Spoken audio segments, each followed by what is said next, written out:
morning. Good morning. If you would, please tell the jury your first and last name and spell your last name. Owen Garrett, O-W-E-N-G-A-R-R-E-T-T. Okay, Mr. Garrett. As you sit here today, how are you employed? What do you do for a living?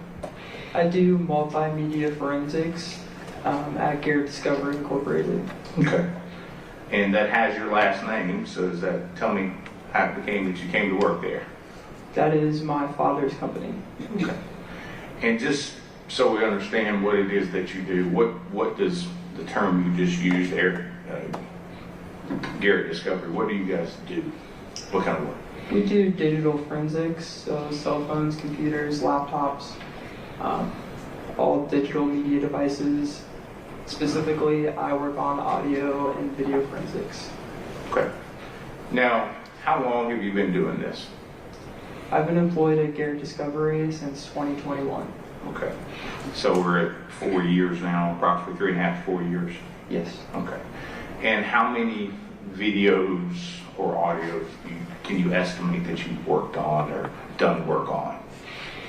I can estimate around 50 to 60 cases as to the specific audio. More than that. For video? Yes, for audio and video. Okay.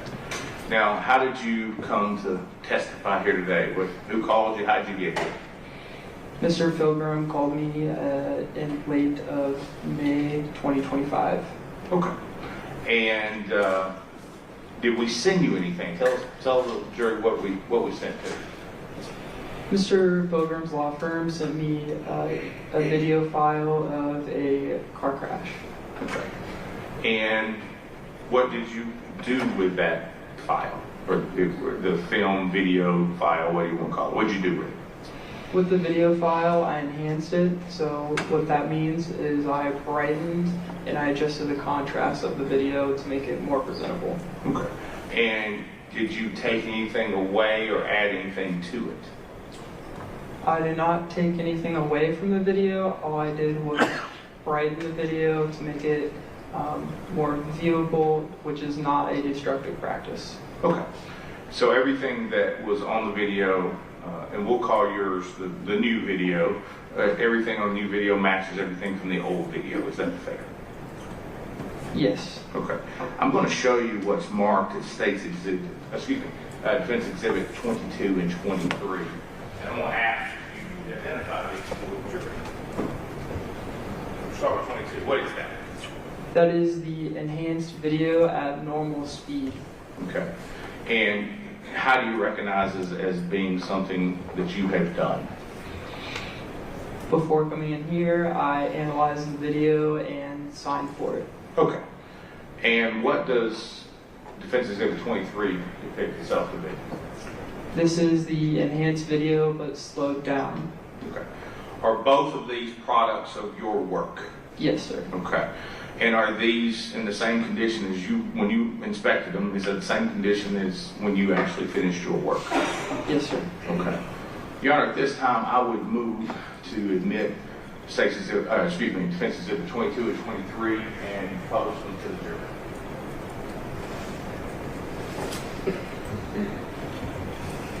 Your Honor, do you have an objection? I would ask for clarification quickly that. If the court could ask Attorney Pilgrim if, I guess it's a thumb drive, Defense 23 has 2 videos on it? It should just have one. They both should have one. Okay. Because I know there's an enhancement, slip. That's correct. So I might have misheard. I thought both of those were on the thumb drive. No, there was one in on each. Enhancement slip is on. Yes, that's on 22. Yes, sir. 22 is enhanced at normal speed. 23 is enhanced and slowed down. Oh, my mistake. I thought 22 was the video. That's okay.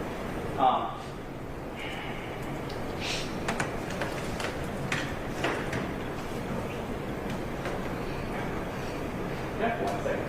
Yes.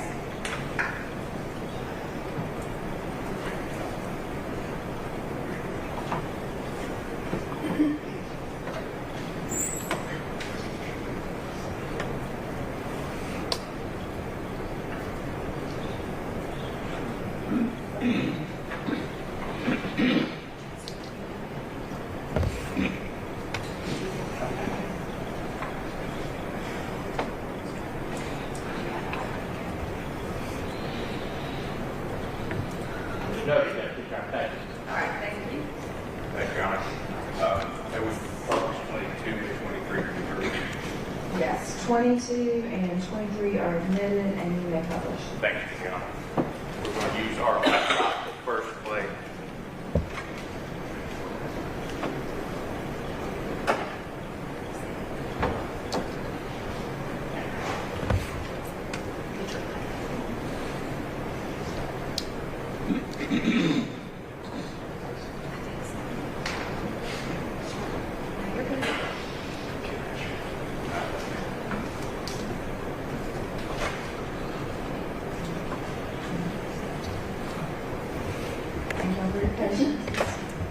Monday morning, so the Wi-Fi, everything has to be reconnected.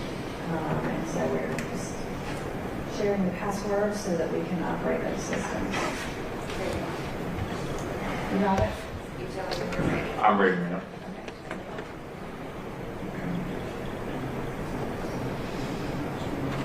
Fingers I'm crossed. not going to share. It'll show up on all screens.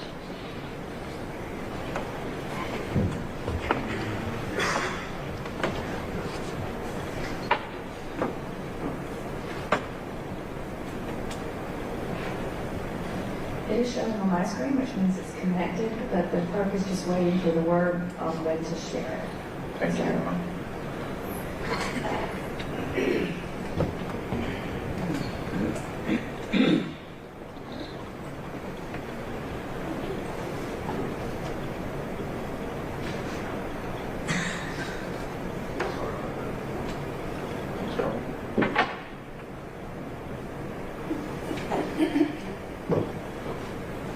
Ship's ready.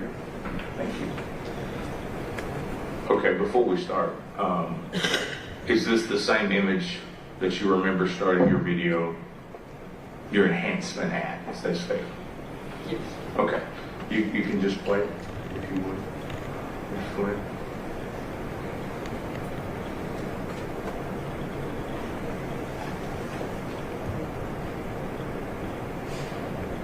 Thank you. Now I'm going to ask you to publish what is known as Defendant Exhibit 23.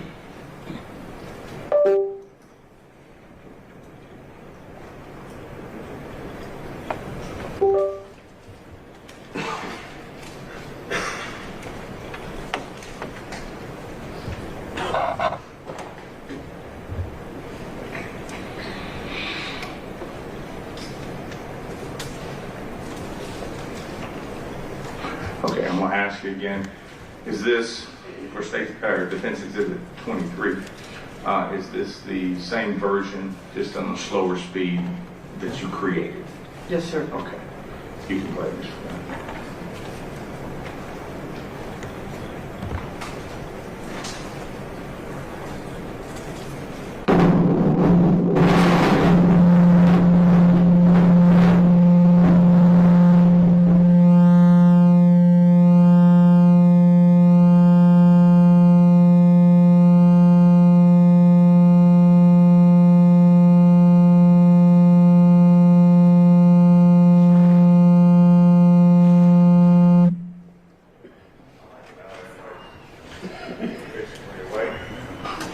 That's all we have, thank you. Mr. Garrett, was that in fact what you created and what's known as Defense Exhibit 23? Yes, sir. Okay. One final question. Are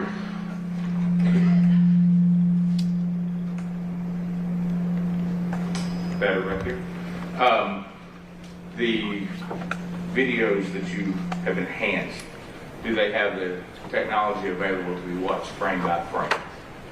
Yes, sir. Okay, and was that part of your creation? Yes, sir. All right. So that's all I have. The state may have some questions for you. Thank you, sir. Thank you.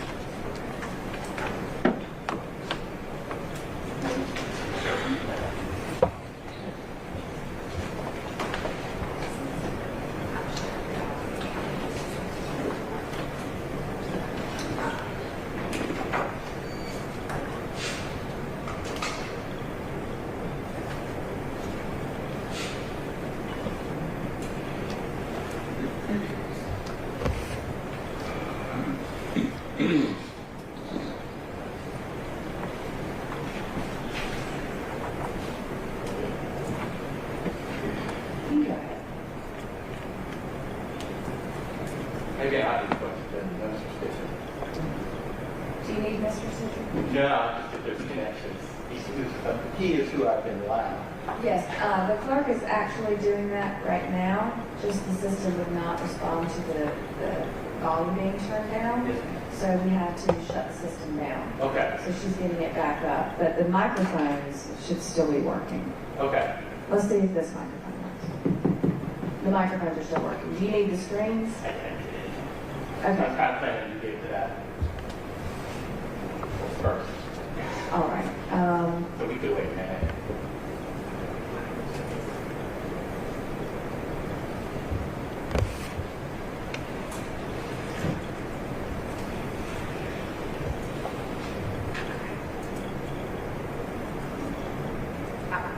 There we go. All right. Should be back up. Let's see if we can connect. When you're ready for me to share, you give me a thumbs up.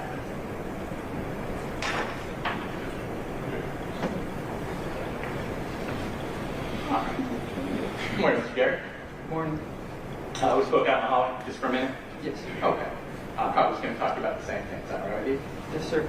Very good. I'm going to start. This is previously admitted. It states 11. You know that. If you just watch this video, I think it might be in front of you too. It should be on the screen. It's easier. All right, turn your watch. You can play it.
Mr. Garrett, do you recognize that?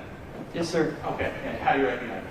I recognize that as that is the video I was sent by Mr. Pilgrim's office. Okay. And so you took that video. Do you remember what format it was? It's fine. Yeah, I don't know, sorry. All right. And let's detour briefly. So you've been trained in... You need to do this. It's terrible. Let's go. Working with digital files. Digital video files. Specifically. Is that correct? Yes, sir. Okay. And is that all you've ever been trained on? Just digital video files? No, sir. Okay.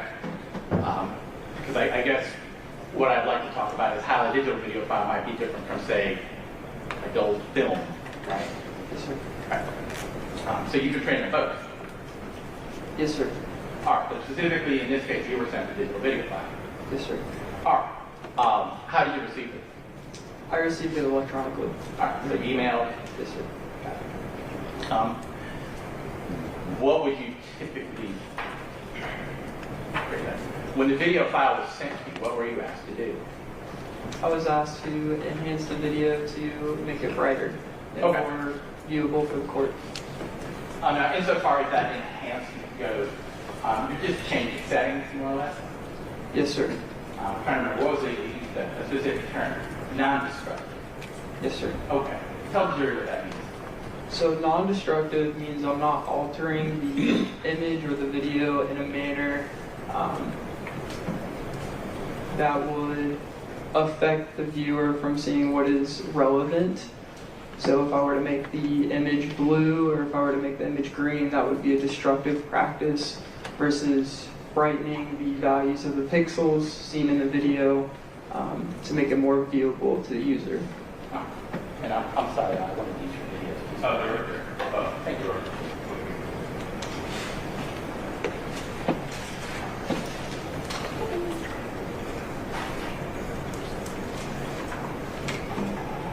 Yeah, are you cool if I use it on our...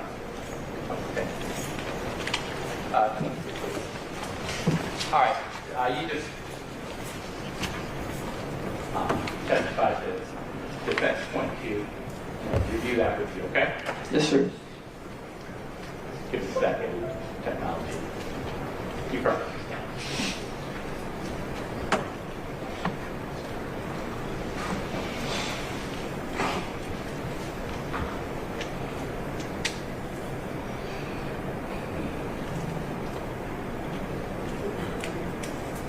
Won't play.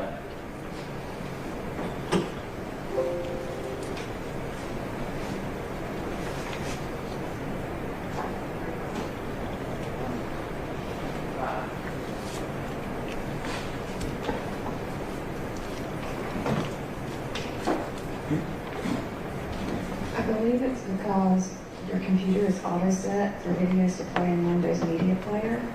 And if that is not the supported file type, you would have to ask your computer to give other suggestions for the player type. Thank you, Your Honor. Okay. Thank you, Claire. We're using VLC now. If we could share.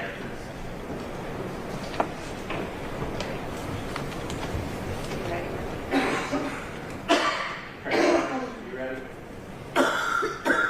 All right, once again, this is defense 22 being played.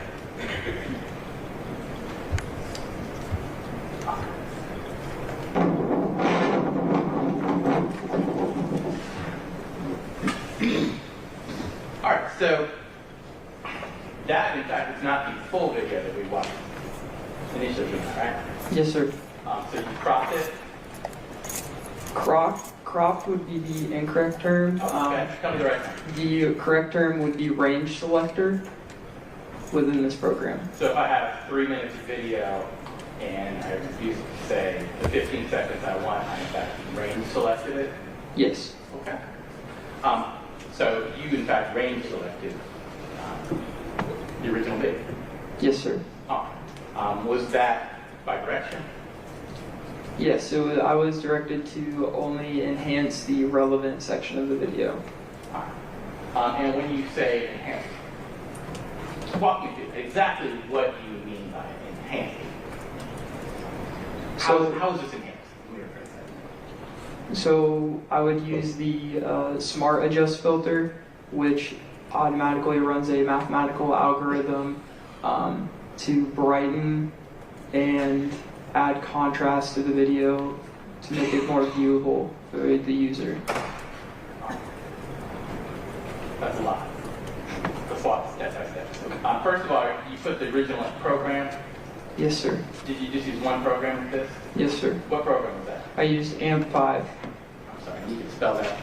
AMPEDFIBE.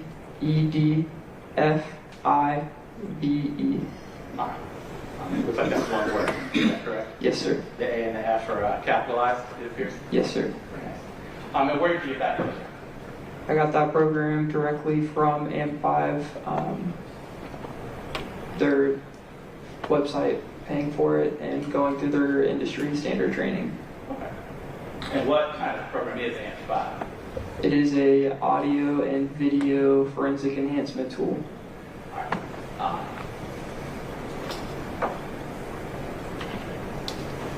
Is it just like a more souped up version of like a video player? You can pull up different setting knobs?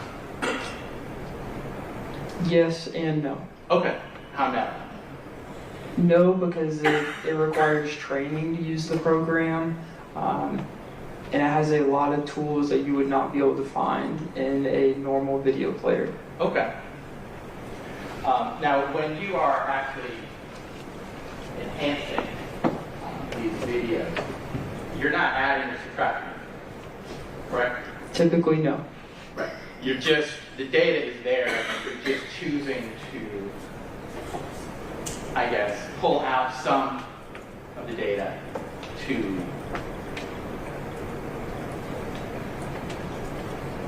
I guess, accent others. Yes. Right. And so in this case, it kind of looks like it's a little more black and white. Is that correct? Yes. All right. Why is it? So when you increase the brightness of a video, in this case with the Smart Adjust filter, what it does is it enhances the highlights and the shadows of the video to make it more viewable, and it brightens the shadows and it brightens the highlights so that the picture becomes more viewable and brighter overall. But it's all just an image, right? I mean, Yes. we are perceiving it as a two-dimensional image because that's all it is. Yes. So you actually aren't qualified to say what anyone is looking at, just that's what the video is. Yes, sir. And so we could watch the video multiple times, and I could ask you, what do you think this is? And you would just say, I don't know, that's what the video is. Yes, sir.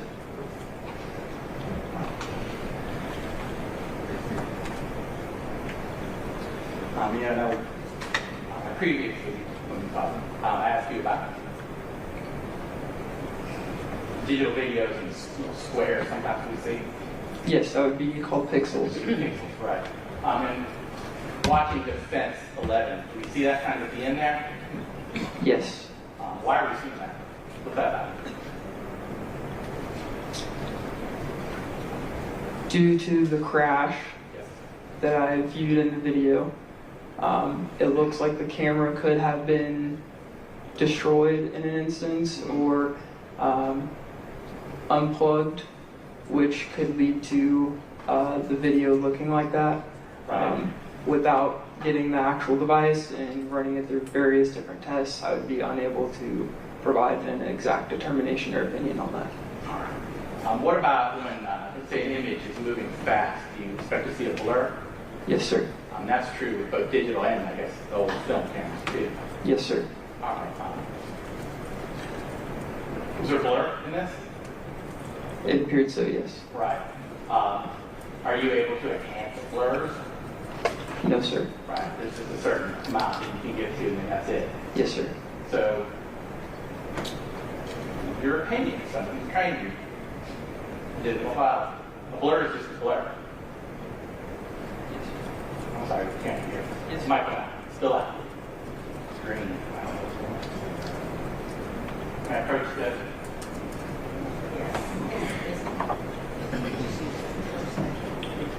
Just turn that one off. No, that's the first one. There's a bar on the, yes, press that. There you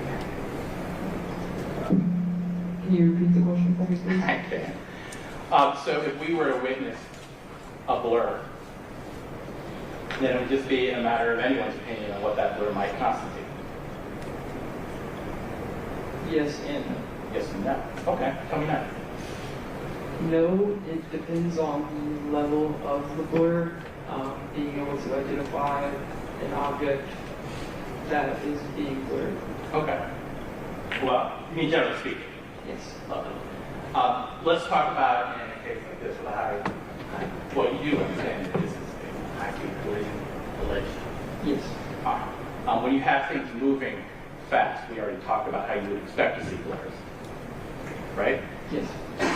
What about when at nighttime, when there's various sources of light? Is that also going to be problematic? Things might not be as clear as, say, during the day? Yes. Okay. And what about reflective surfaces? Can that also be a problem for identifying things?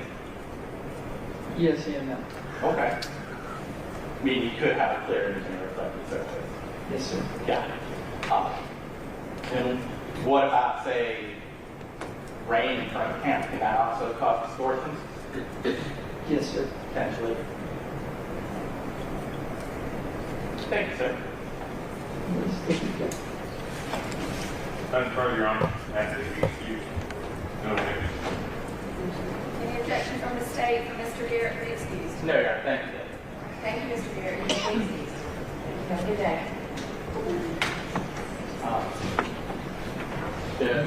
Yes. We potentially do that microphone to work, but I mean, I'd be happy that they are, but that would make a difference. I'm not sure if we can do that. Okay. I'm sorry. So we're not sure what happened because the system was up. Okay. But in the event that happens again, I'll just ask them to turn it off this one and we'll just try to keep going. Yes, ma'am. Okay. But it appears to be back on now, right? Yeah. Yeah.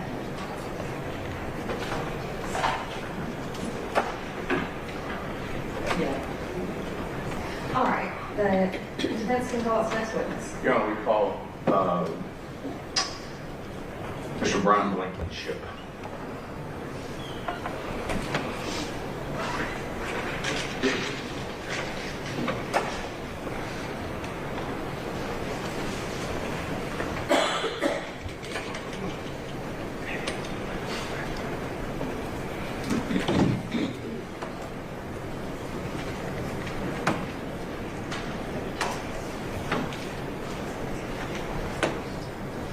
Blankenship, please raise your right hand. You swear or affirm that the testimony you give in this case is the truth and nothing but the truth, so help you God. I do. All right, you can lower your hand and have a seat. And the microphone, you can pull the base toward you and adjust. There you go. And the closer it is to you, the easier it is for us to be able to hear. Okay. All right. Okay, you can go ahead. Good morning. Thanks for being here. If you would please let the jury know your name and spell your last name for the court report. Brian Blankenship is Blankenship. Okay. And Mr. Blankenship, how are you currently employed? I'm retired And from where did you retire? from the Georgia State Patrol, How long did you work at GSP? 27 years. Okay. And what were your positions? Okay. During your 27 years, what jobs did you have with State Patrol? I was a radio operator. I was a regular road trooper, we'll call road troopers, with no rank. I went into the Implied Consent Division. Then I got promoted to corporal in Billerica. Then I got promoted again to sergeant in Billerica. And then I was promoted to sergeant first class at Post 38 Rome is where I retired from. Okay. Now, I'm going to take you back to September of 2015. What was your position at that time?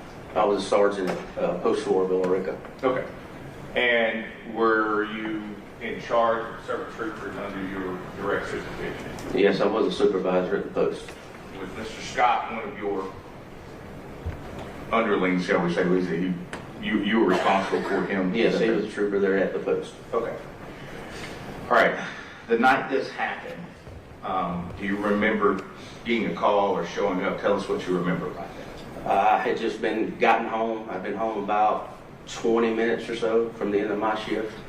And I was the NCO or supervisor on call for the night. I started getting phone calls from the communications center and from AJ Scott. Okay. And just so the jury can understand, what was the typical shift, let's put it that way, in Post 4? We worked 8-hour shifts. They were usually 2 to 10 or 3 to 11. And then we had a midnight shift that came in at 10 and worked till 6. Okay. And you were on the 2 to 10, is that fair? To be honest with you, I'm not sure. Okay. Because usually I never got home on time.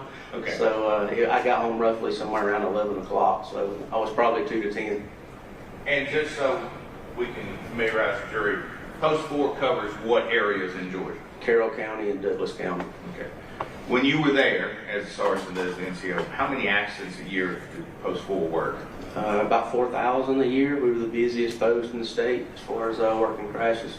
Okay, so it's fair to say that a trooper in that post would work a lot of crashes, is that fair? Average 30-something a month. Okay. And that would run all the way from the edge of Thornton Road, where Douglas and Paulding meet, all the way down to Blackjack Mountain, almost to Alabama, isn't it? Yeah, down around Bowden. Yeah. Yeah. State Line Road. Okay. And the whole area, that's what that post covered. Yeah, it was a big area for those two counties. Okay. And if you recall, back then, on midnight shift, how many troopers were actually on the road on average on a weekend? On a weekend, we usually had one for Douglas County and one for Carroll County. Okay. So you got phone calls that night, and you received a call from Mr. Scott, and you received calls from other people. You don't remember who it was? Or? It was the communications center, so I don't know who the actual operator was that called. And just so we know, we know what that means. They may not. Communications center means that you get calls from an operator with. Well, the communications center was down in Noonan, and they handle all the radio traffic and all the phone calls through Troop D. Okay. Which is Bill Rick's in Troop D. Okay, we've heard that term before. So it's in Noonan, so that if there's somebody at a computer or radio, something communicating to who needs to be communicated with. Yeah, radio and computer, yes. Okay. All right. So you get a phone call. You don't have to tell me where were you living approximately at the time? I live up in Polk County on the north end. Okay. Near Felton? No, I live near the Floyd County line. Okay. With a dug down mountain, I think, over there. Further than that. Oh, you live right at yeah, Floyd County, that's okay. all the way up north. Okay. North end of Polk. All right. And so you said you just got home, so you came south, put on uniform, and tell us what you did. Yeah, I got the call, and I was trying to get dressed and kept getting phone calls from the communications center and from AJ. Okay. And so you got in your car, and what'd you do? Then I responded to the crash scene. Okay, so you were actually there at the crash scene? Yes, I was. Okay. Now, when you were there, do you recall when you got there, who was there? I mean, multiple first responders, EMS, other police. I was the only other GSP personnel on the scene, and I think it was Miss Chinchilla was still in the vehicle. The other three had been transported. Okay. Did you do anything with the Nissan sensor? Did you do and touch it, go up to it? What did you do? I walked around both vehicles, the patrol car and their vehicle. Okay. Now, I'm going to ask you, did you see anything of interest to you at the scene? I mean, there was a lot of things, a lot of debris. I assume you're referring to alcohol. I am. I mean, there was alcohol bottles around, I guess it's a Nissan, I don't remember the vehicle. Fair enough. But yeah, there were strode through the vehicle and out on the ground. Okay. Now, as NCO, and I don't want to put words in your mouth, were you in charge of the scene at that point in time? How I know it's hectic. I was until the SCRT team arrived, and I had to notify our troop lieutenant to so he could get the ball rolling to get them out. Okay. How much longer before they arrived? Do you remember? I know it's hard to imagine, but Yeah, you got I ballpark. don't really remember. I guess they were there within another hour, Okay. Okay. because some of them had to come from a pretty lengthy ways out. Based on your training experience, and I know you said you were a trooper for a long time, you had made DUI arrests and been involved in DUI investigations. Is that fair? Yes. Okay. And you had been trained through trooper school. Had you taken a ride as well? I had. Okay. And you advanced roadside inspection. You've taken that. You've taken basic standardized field sobriety as well, correct? I had. All right. And those are things that are used by DUI officers or people who arrest people for DUI. Is that fair? Yes, standardized field sobriety. Okay. And based on what you saw at the scene, what did you do? I mean, I just noted it and took pictures, but I never had any interaction with the the drivers or anybody that was transported. Did you request anybody else in state patrol to do anything? It was requested that, I don't know who made the request, because I don't remember if it was me or somebody else, for a trooper from the Nighthawks in Atlanta to go to Grady. And we were wanting a blood draw Okay. And a blood draw from whom? from the driver. Okay. To be honest with you, I don't remember the name. Is it Mr. Finken? Is that right? Or the Wall? I can't remember the driver. I'll be honest with you. Fair enough. I know they were both in the vehicle. Gotcha. And that's not something that you did. You didn't go to Atlanta, correct? I did not. Okay. Let's talk about where you did go. I went to Carroll Tanner. Okay. And where did you, when you went to Carroll Tanner, why'd you go there? That's where A.J. Scott had been transported. Okay. And I'm going to show you what's going to be marked Station 24.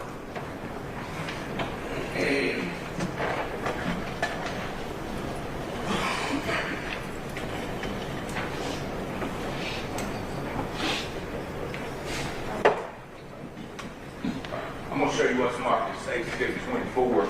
Excuse me, Defensive 24. Keep using their exhibit. Do you recognize what that is? Yeah, that was a request for the blood draw from A.J. Scott. Okay. And is that something that, in fact, has your name on it? It does. Okay. And were you present for that? I was. Okay. Is that in the same form as you or same condition as you remember that form being? Yeah, it looks the same, yes. Okay. Yeah, I would move to tender Defense Exhibit 24. No objection. Then Defendant 24 is admitted. Thank you. I'm gonna, y'all know if I may publish it, I'm gonna use the Elmo or overhead or whatever we're calling it. Yes, you may.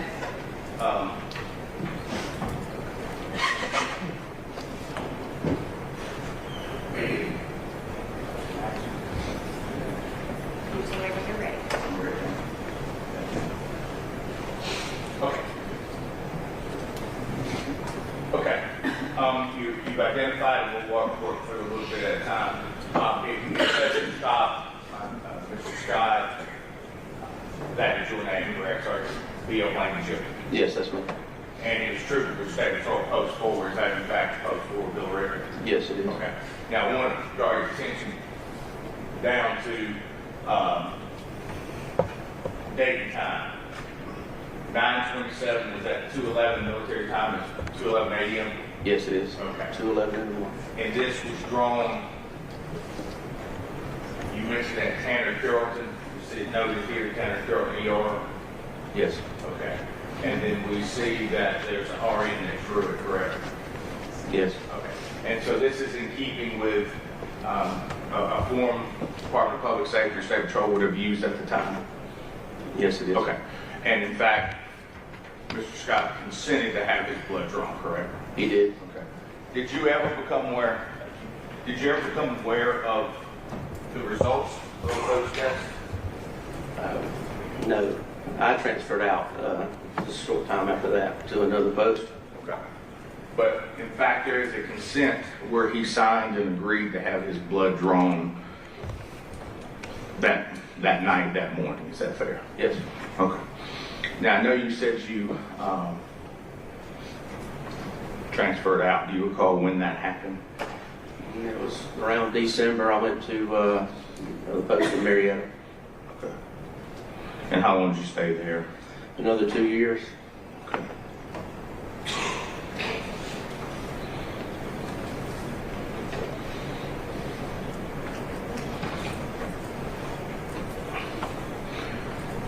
Once State Patrol, once the SCRT team arrived, you testified earlier that essentially you gave the scene to that SCRT team, correct? Yes. Okay. Whomever they would have been, we've heard from them, but whoever they would have been their scene at that point in time. Yes, it was. Okay. That's all I have. Thank you, sir. Statement has a question for you.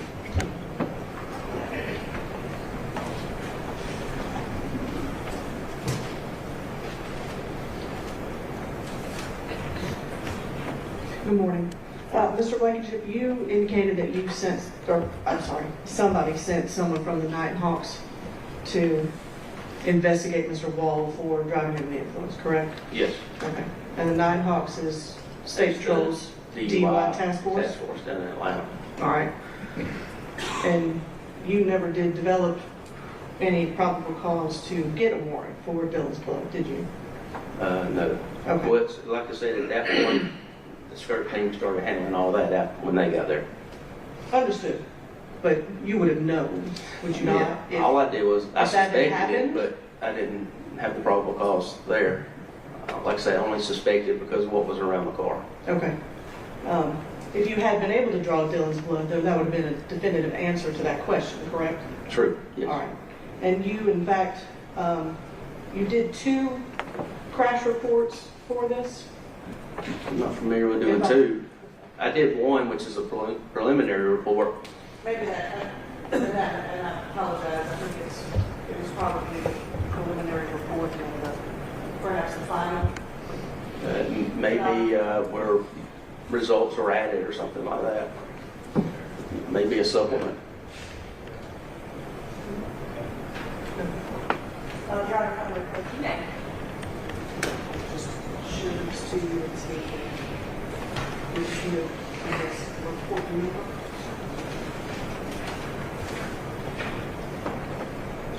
And I guess the O2 may be the supplement there. And that's usually done when you add results from tests or something like that. Okay, okay. But these are your reports? Yes, ma'am. And there's a section on here for driver vehicle 1 listed as Dylan Law. Yes. And it says law enforcement suspected alcohol use, no. Law enforcement suspected drug use, no. Correct? That's what's listed, yes. And then it says the same in report number 2. Yes. Okay. Thank you. None further, Your Honor. Thank you.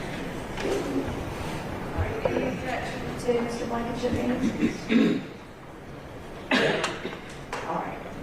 Thank you, Mr. Blankenship. You may be excused. Have a good day. The state can, excuse me, the defense can call us next witness. I told her it's going to have 2 minutes. Yes.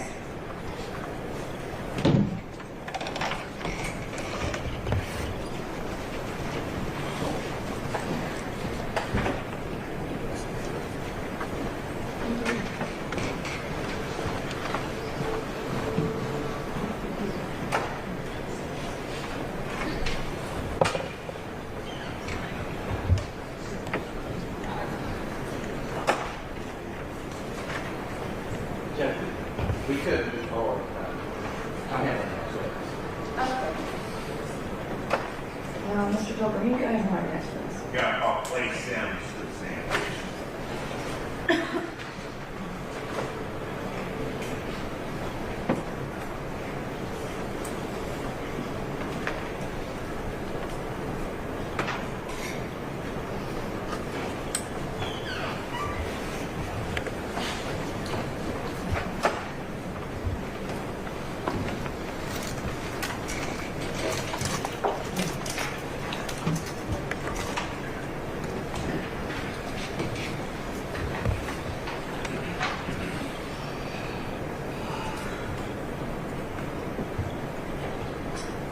All right, Mr. Sims, please raise your right hand.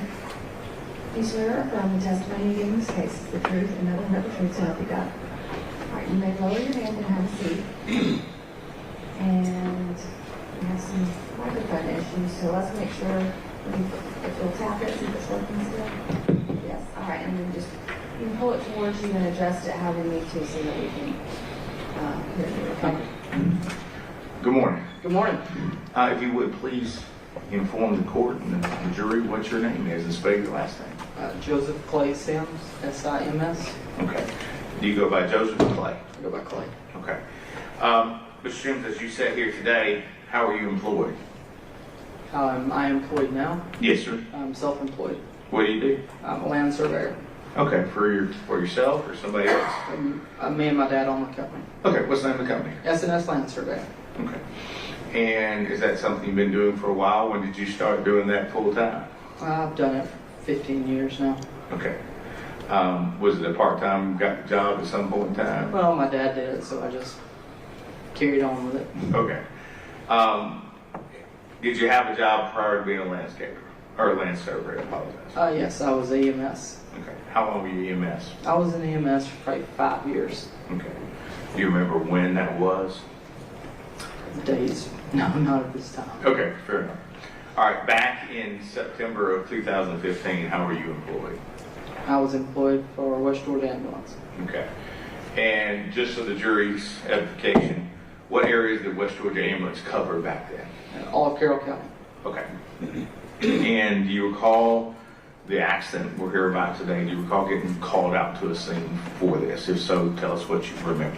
I do remember getting called out for I don't know what we called them then, an MVC. So. Where were you when you got your call? I think I was leaving the hospital. Okay. In the hospital meaning Tanner and Carrollton? In Tanner and Carrollton, yeah. Okay. Were you driving or were you riding that? Yes, I was driving. Okay. Was that y'all's general agreement? You drove and part of the road, or Yes. how'd y'all work? Okay. Yeah, I was the EMT, she was a paramedic, so I drove and she was in the back. Okay. When you say she, to whom are you referring? Jessica Polk. Okay.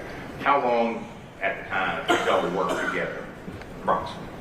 Ooh, I don't know, we've been to 6 months maybe. Okay. And just so the jury can understand, how many calls on average on a weekend in Carroll County would you run? We would run 19 calls a shift. Okay. And how long was the shift?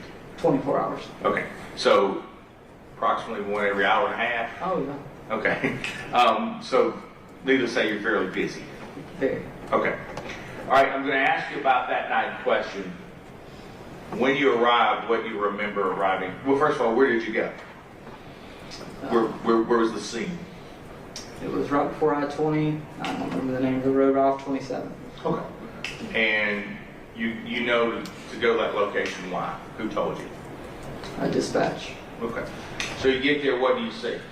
I see lights everywhere, people everywhere, and 2 cars. Okay. What do you do? Get out and start getting the equipment out of the truck. Okay.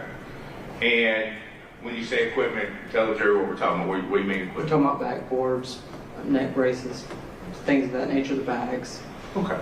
And these are things that you had used before at automobile collisions? Oh, yeah. Okay. Okay. All right. After you get out and get stuff out of the truck, the rig, what do you do then? Go up to the scene and see what's going on. All right. What happens when you get up to the scene? I see a girl laying in the road. I see one sitting in the back seat of the car. And I think the driver was on the driver's side, knelt down by the wheel. Those are the only 3 I remember. Okay. So, who were you assigned to, or how did y'all pick who to treat? The driver. Okay. And when someone told you to do that, or was that just a decision y'all made? How did you come to the decision to treat the driver? That's what my paramedic told me we were doing. Fair enough. And that paramedic would be Miss Polk? Yes. All right. So, so you're treating the driver. Let's talk about that for a minute. Do you recall speaking to the driver? Yes. Okay. And I don't mean like a conversation at the gas station. I mean, what is your purpose of conversating with someone at that point in time? Well, the only time I really talked to him was when we got to the hospital. Okay. His phone was ringing and I answered the phone. I think I spoke to his mother, Okay. told her where we were. Were you ever told by the driver where he was coming from or where he was going that night? Did you ask? Well, I could hear the commotion in the back when he was throwing up. Okay. So when we got there, she told me he had thrown up and we had to clean it up. So. Okay. And when you say got there, where did you go? I went to Grady. Okay. How long was that trip on a Saturday night approximately? About 45 minutes maybe. Okay. And he threw up and you heard the commotion in the back of the rig. Yes. And just so people in the jury understand, you're at the front and the back is where the gurney is. That's correct. All right. So now you heard him throwing up.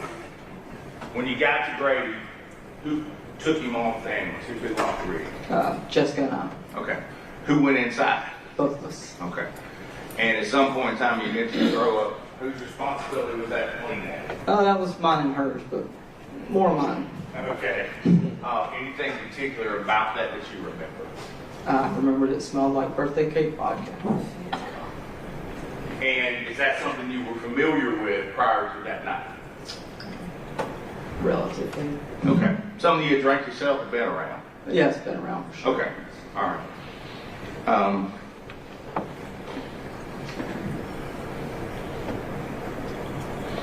And I know this is a little gross, but I got to ask a question. Was there any food particularly in it, or what was it consistent of involved? It was all liquid. Mr. Simmons, that's all I have. Thank you very much, sir. Ed? Sir, both you and Ms. Polk cleaned the back of the ambulance. That's correct. Approximately how much vomit would you say there was? I don't know how much. It was all on the floor and in the stairwell where you come in the door. Okay, so it sounds like more than a little bit. Yeah. And to get on Ms. Polk? Did it get on her? I don't Yeah. remember. You know not? I don't But recall. she was back there. Yeah, she was back there. Okay. And just to be clear, she was cleaning up the ambulance along with you. That's correct. Thank you. No further questions. Oh, Your Honor. All right, any objection to Mr. Sims being excused? No, Your Honor, not mistaken. All right, thank you, Mr. Sims. You may be excused. Okay, 1 second, make sure who's your next. Yes.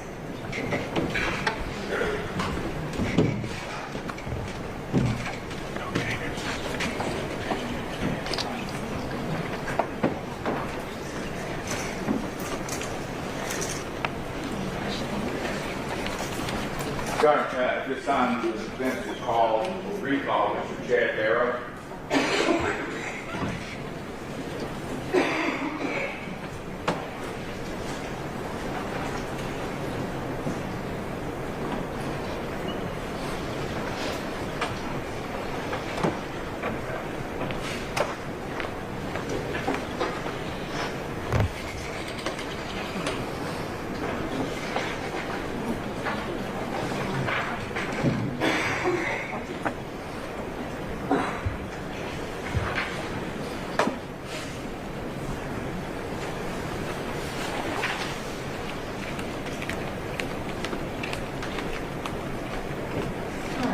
Barrow has previously been sworn in this case, but because there's been a delay between the first testimony and now, I'm just going to go ahead and swear you in, okay?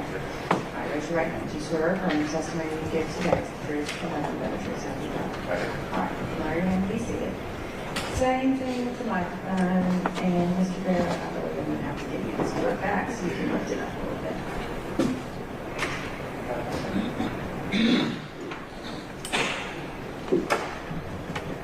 Let's make sure it comes happening. Okay.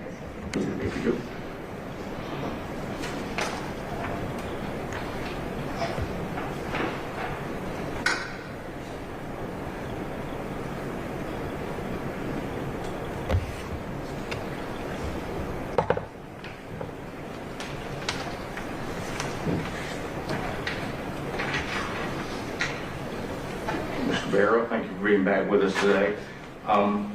There's a couple of questions I forgot to ask you, and I'm glad you came back. At the time when this accident occurred, were you the lieutenant? What were you over the SCRT team? My title was sergeant, but I was the team leader of this team. Okay. And we've heard testimony already, and you testified yourself, but when the SCRT team arrives, are they in fact in charge of the scene, for lack of a better word? I'd say yes, sir. Okay. Now, you compiled a SCRT team report and investigation, is that correct? That's correct. Okay. If you would tell the jury all of what that entails, is generally speaking.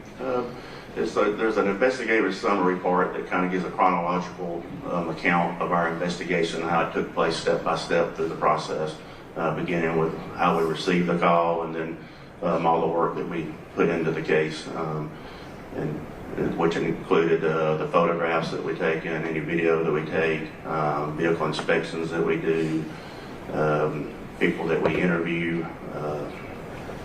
the forensic map of the scene, which produces scale diagrams, and then there's all other kinds of data that we include into the case file at times when it requires it. And we try to interview everybody, witnesses, passengers, and drivers that are involved if able. And is it fair to say sometimes SCRT team reports are thousands of pages? Yes, sir, it can be. Okay. I'm going to show you what's going to be marked as Defense Exhibit 25 and 26. 25 is a single page, 26 is multiple page. If you look at 25, 26. Do you recognize as being those documents as being part of your investigational file? Yes, this is the results from the crime lab, which we include in our case file. That's been, anything's been done by the crime lab. Okay. Are those fair and accurate representations the last time you see them and made part of your file? Yes. Okay. Your Honor, I would move to tender Defense Exhibit 25 and 26 and publish in the mayor. No objection. What's the evidence to something like the 25 and 26? I don't know if that's how it was a witness. Your Honor, one involves alcohol, one involves narcotics. And 25 is alcohol, 26. I'm going to have you take a look at 25. And just so we're clear about Mr. Barrow, this is from the Georgia Crime Lab. Do you know another name for the crime lab, the official name for the crime lab, what they're called? The Georgia Bureau of Investigation. Fair enough. And we see at the top, Division of Forensic Science. Is that? That is correct. And you mentioned this was a blood test. I want to draw your attention to in the middle of this form. Who is the blood test on? The defendant, Anthony J. Scott. Okay. And we're going to scroll down here just a little bit, and we see ethyl alcohol results by gas chromatography. What is the finding there? Negative. Okay. And it shows that there were 2 tubes of blood collected, correct? That is correct. Okay. And that the lab received this on 9/29 of 15. Is that based on what you said? That is correct. Okay. I'm going to show you the first page of 26.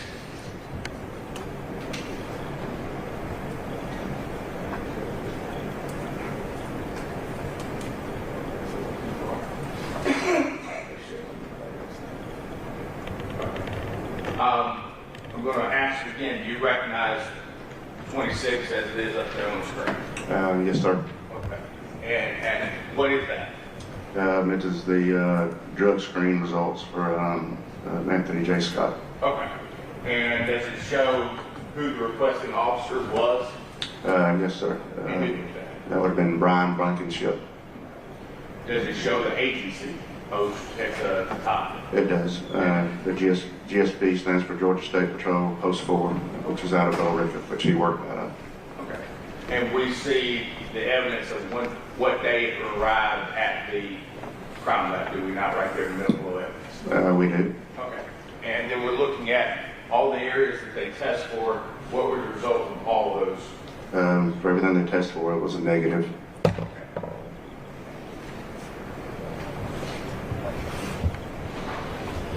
And this was all part of your investigation, correct? That's correct. It was included in our case file. Ms. Barrow, that's all I have. Thank you, sir.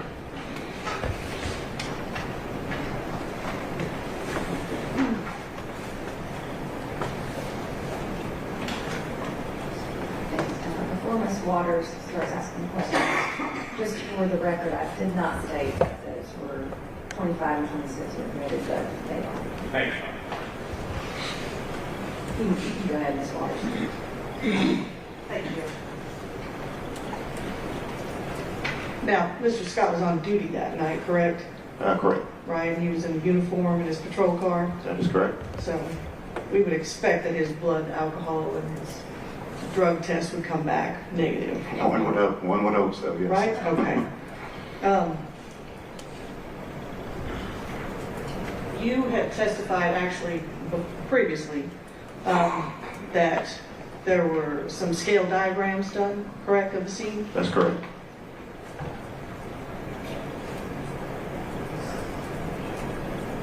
Got an approach? Yes. Show you what the mark to 6 feet. recognize that as one of your steel diagrams? I do. Does it look like, excuse me, promising here. Does it look to be in the same condition it was when you first drew it? It does, it appears to be, yes. So you care to recall? It does not. Your Honor, at this time, would you turn to State's 88 No objection, yes. and permission to publish?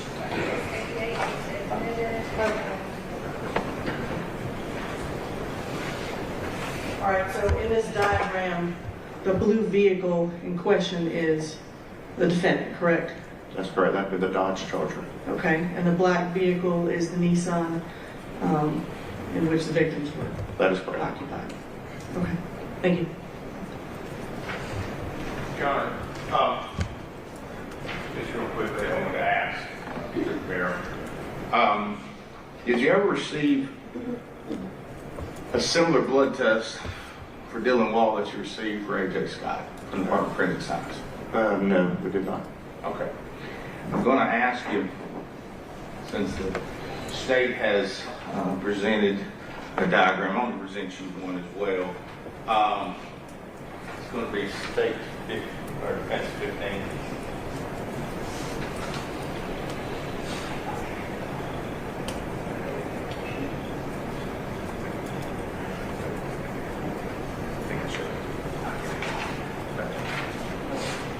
I'm going to show you what's been marked as defense exhibit 15. Does that fairly accurately represent, or first of all, what is it? This is a scale diagram that we produced. It's in our case file. It's kind of zoomed in on the final arrest area from the evidence that we found at the scene. Okay. Is this the fair and accurate representation of this particular what we call final arrest? It appears to be, yes. I'm going to, Your Honor, move to tender defense exhibit 15, if I may. Any objection? No, Your Honor. All right, defense 15 is admitted and you can publish.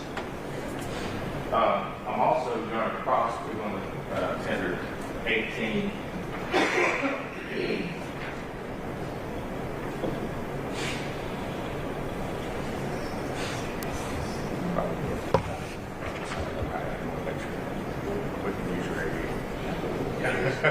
You know, we make this use of state aid. I didn't want to assume we had the same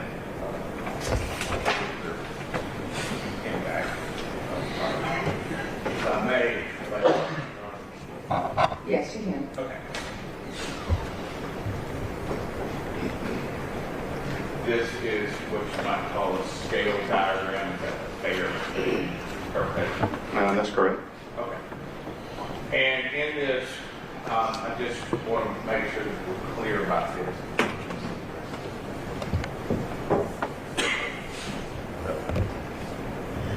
We look here, and I want to draw your attention. At the scene, you noted 2 spots of alcohol, correct? That's correct. So that was at least in your, I have it in front of me. That was in your purview from the beginning. Is that fair to say? Correct. Okay. Now, and just so we're clear about this, you were not there that night, right? Correct. This scene was marked by my team members with fluorescent paint and pin flags, and then we came back out and produced this diagram. Okay. And that is, how many SCRT accidents would you work, let's say, back then a month, ballpark? Doing scenes like that, that's our common everyday work, you know, when we have cases happening. But we were the busiest team in the state by far, so it's kind of hard to diagnose how many, but in a month we'll probably do 5 to 10 scenes, just depending on how busy it got. Okay. And for instance, did y'all work all of Troop D? We did. Okay, so if there'd been an accident in Griffin and there'd been one in Carrollton or Northern Carroll County, same time, same day, y'all would have to work both of them, correct? Correct. If it was involving serious injury fatality, yes. Okay. And marking it with paint, that's something that y'all do as soon as you possibly can, is that fair? That's correct.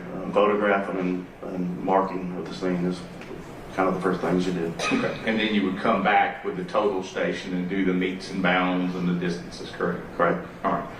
I want to also show you in published vehicles at impact, which is the state actually introduced, number 88. And I want to draw your attention. It is your belief and conclusion of your investigation that the impact of this car took place where you have it indicated, correct? In that general area, yes, based on the evidence that we had at the scene. Okay. And we saw some photographs earlier of AOI. What does that stand for in shorthand? Area of impact. Okay.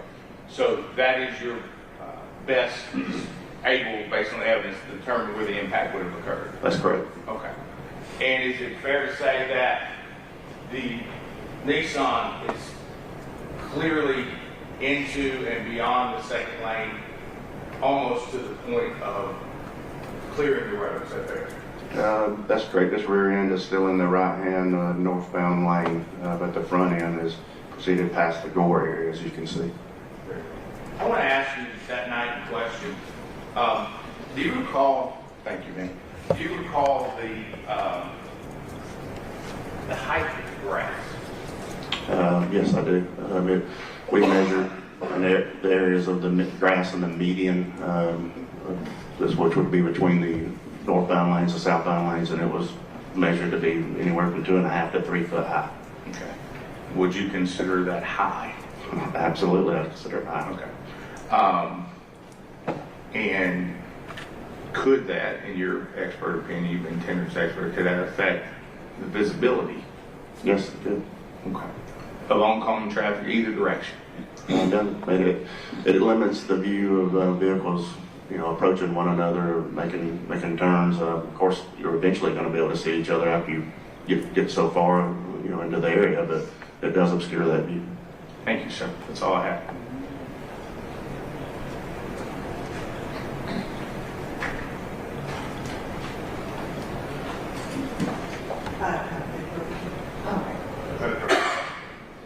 Any objection to Mr. Barrow being completely excused at this point? There you are. All right, thank you, Mr. Barrow. You are now excused. Will the parties approach? Thank you.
At this time, we will take a short recess, and we will come back. So if the jury could please go to the table.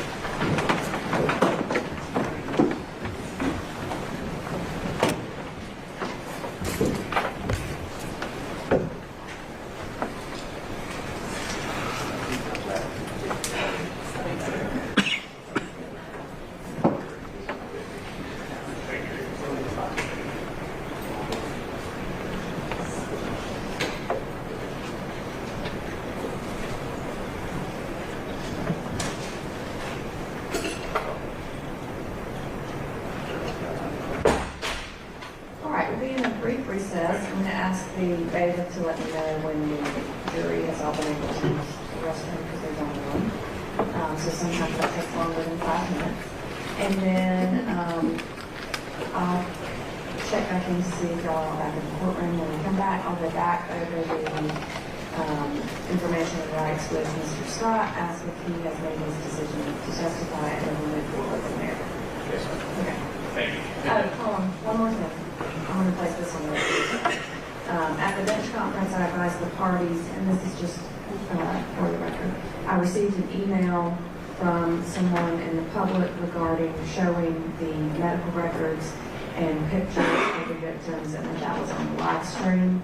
There was no objection to the media being present in the courtroom prior to the outset of the trial. So the media is here with permission. It's an open and public courtroom, and their only thing that they are not allowed to record during the trial is the jurors, or any pictures of the jurors, or statements or responses of the jurors, and the media followed that. So far, as far as I know, I haven't had anything about that. But anything else can be recorded in the courtroom. And so I just wanted to make sure that the attorneys were aware of that. I have not responded to that communication, nor will I respond because I don't believe I'm allowed to, so I don't want to break any rules. But just wanted to let you know I've received that, and that's where we are. Thank you. Anything from either party to address on that? All right, thank you. We'll be in a brief recess, and I'll let y'all know as soon as the jury's ready and come back in. Thank you.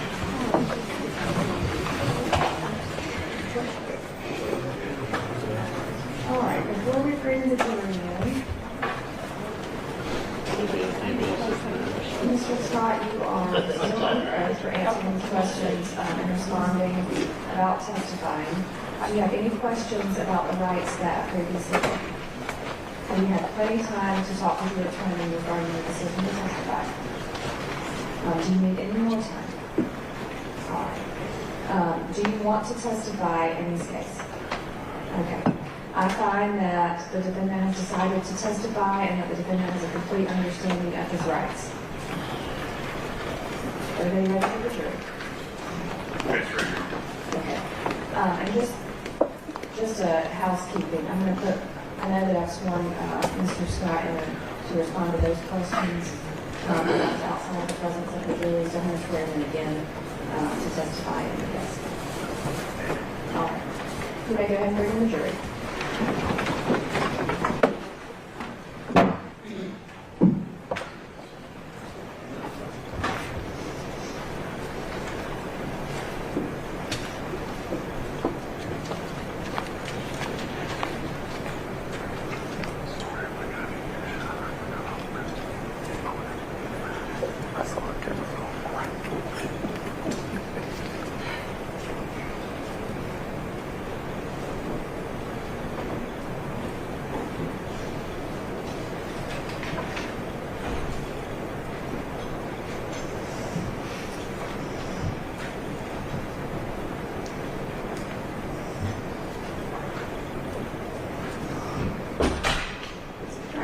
Seated. And call us next witness. This time, call Mr. Anthony James Scott.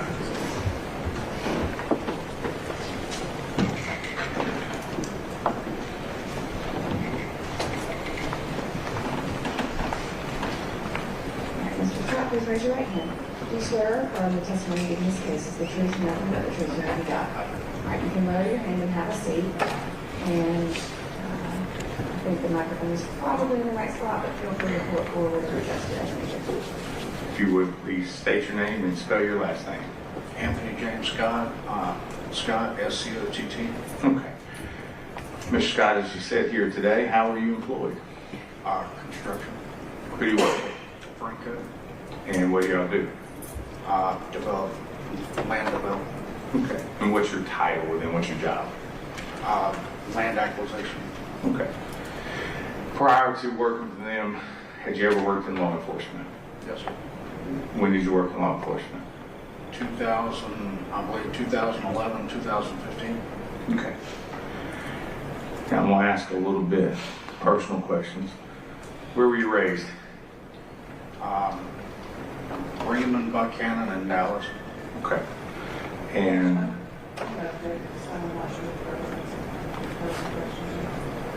Just laying a little foundation. I don't know if we can skip over. Just for a second, can everyone in the jury here get on this? Okay. You go ahead. Thank you. You mentioned you were in law enforcement. What kind of career did you have prior to law enforcement? I was in the Marine Corps, From what year? 2007, 2011. What did you do in the Marine Corps? Infantry. Okay. Did you see active duty? Yes, Where at? Fallujah, Iraq, and Market, Afghanistan.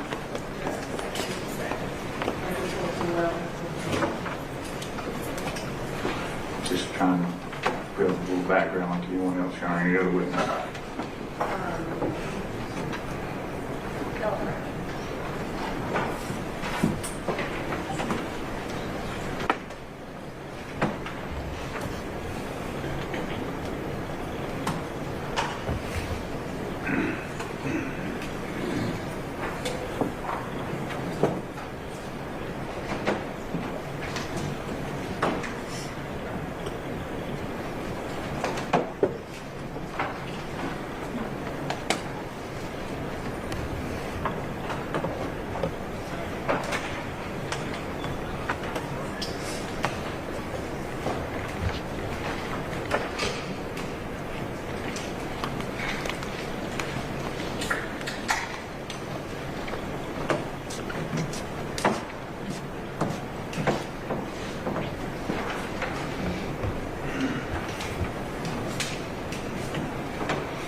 Okay. You mentioned after the Marine Corps, you were in 2007, 2011, and then you went to work at Georgia State Patrol. What sort of training did you receive to go to Georgia State Patrol? Went to the 89th Trooper School, Okay, and where's that at? Forsyth, Georgia, and Jib State. And how long is that? I believe it was 13 weeks. I can't remember how long it was. Fair enough. And at some point in time, where were you stationed, or which post did you go to? Hold on just a second. Jury cannot hear, so if you can pull that microphone towards you a little bit, please. Is that better? Okay. Thank you. Thank you. So where were you sent by Georgia State Patrol first? Thomaston. Okay. And how long did you work in Thomaston? Just about a month for field training. After that, where were you sent? Or where was you? Jasper. Okay. And how long were you in Jasper? A month for field training. Okay. After there, where were you? Cartersville. And how long were you in Cartersville? About a month for field training. Okay. After that, where were you sent? Post Fort Villa Rica. Okay. Is that where you become what's known as a regular trooper or slick sleeve trooper? Yes, sir. Okay. Now, so we can talk a little bit about this. How many accidents would you work, crashes, collisions, would you work on an average day at Post 4? Anywhere from 2 to 10 a day. Okay. What areas were you covering? Carroll and Douglas County. Okay.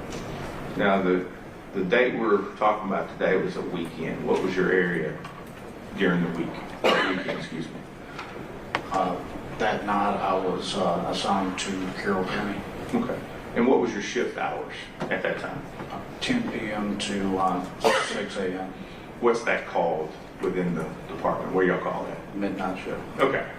How long had you been on midnight shift? I do not recall. It's normal that every trooper at the post at least work 3 midnight shifts a month. So that was part of my 3-day rotation for midnight shift. Okay. Let's go back to September 26, 15. Do you recall how your work day started? Let's just ask that. What did you do? got in my car and clocked in on duty off my computer at the house as I was leaving the house. Okay. And you'll have to give us address, but where do you live approximately? Buchanan. Okay. And for those who may not know, Buchanan to the accident site's how many miles approximately? I'd say 5-6 miles. Okay. And so you started work that evening, you said 10 o'clock, is that right? Yes, sir. All right. What do you remember you did first that night, work-wise?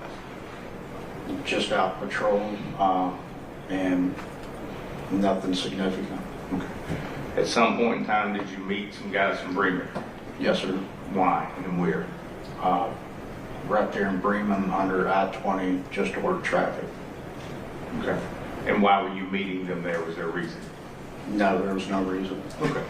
At some point in time, let's talk about your radio. Was anything going on with it then? It was dead and needed to be charged. Did you have a charger in the charger? Did you have a charger in your charger? No, sir. Okay. What did you do with your radio? I gave it to one of the Bremen officers to charge because when I brought it up, he said he had a charger in his car. Okay. And just so we're clear, so the jury understands this is the radio that all the time you see your mic on your body? Yes, sir. Okay. You also tell us about, did you have communications in the car besides the portable radio? Yeah, we had a in-car radio. Okay. At some point in time, did you leave underneath the bridge at Bremen? Yes, sir. All right. Tell us what happened. Why'd you leave? The communication center in Noonan had called, letting me know that troopers were chasing I believe it was 2 vehicles northbound on 16 and headed into Carroll County toward Wattsburg. Okay. And for those who may not know, what sets between Carroll and Coweta County at that time? What's the landmark between the two of them? Carrollton? No, between Carroll County and Coweta County, Chattahoochee River. Is in there? Okay. And so where did you go? South on 27, left on Linda Lane, and then turned right there by the jail, headed toward Wattsburg. Okay. And tell us how far you got toward Whitesburg that evening. I'd say I got about halfway to Whitesburg when they came back and said that they had lost the suspect vehicles. I'm not familiar with the names of the area down there, but somewhere around if you're going south on 16 toward Whitesburg, there's a gas station to the left, somewhere around there. Okay. In the big community of Clem, in that area? Yes, sir. Okay. And so, what did you do when you got the radio communication that the chase was off? What happened? I decided to stay in the area and see if they ever passed in that area. Okay. At some point in time, did you do something official down there? I believe I stopped a couple cars that might have matched the description. Turned out I didn't think it would have been the vehicles. Okay. And so what did you do after you stopped these couple cars? After hanging out in between that store and up toward the roundabout toward the jail, I ended up heading back up to Bremen. Okay. Was there a reason why you were heading back under the bridge at Bremen? He had my radio that I had to retrieve. Okay. Let's talk about some things. Paperwork. What kind of paperwork are you expected to do, or documentation you're expected to do as a trooper? Just all incident reports and crash reports for any crashes you work or DUI arrests, stuff like that. Okay. And is it fair to say you were behind at that time on your crash reports? Yes, sir. Okay. Tell me about that. Was it something you had been given attention to? Just tell us about the crash reports. Yeah, in the past I'd fallen behind working so many crashes stuff. I'd fallen behind on crash reports and actually been written up for not having them completed in time. Okay. So were you going to work on them that night? What were you going to do that night when you got your radio? Yes, sir. I was going to go try to finish the ones that were behind that were already on my computer, and then hopefully get them done that night. Okay. And just so the jury understands, there's a laptop or a mounted computer in your patrol car, correct? There is. Okay, and so you can work on these reports from the car, is that right? Yes, sir. Okay. Now, so you're down around the jail, down at 16, between there and Whitesburg. At some point in time, you stop 2 cars. So what happens then? I head back up to Bremen. Do you recall the route that you took? Same route. I went down there, past the jail, took a right on the bypass that eventually turns into Linda Lane, and then took a right on 27 going north. Okay. Now, we've watched the video and we've seen the crash. Let's just get it out there. You did not have lights and sirens on, correct? No, sir. Okay. Now I'm going to ask you a little bit about lights and sirens. Had there ever been an occasion where you have gone to a scene or gone to an accident without your lights and sirens? The majority of the crashes we did not respond with lights and sirens. Okay. When would you use lights and sirens? If there was nobody else on the scene yet, and there was a chance of us actually being able to save a life. Okay. So, or a chase. Okay, or a chase. Okay. And so you approached the area of Bremen without your lights or sirens on? Yes, sir. Okay. And you had not, just to be fair, not been dispatched anywhere, had you? No, sir. Okay.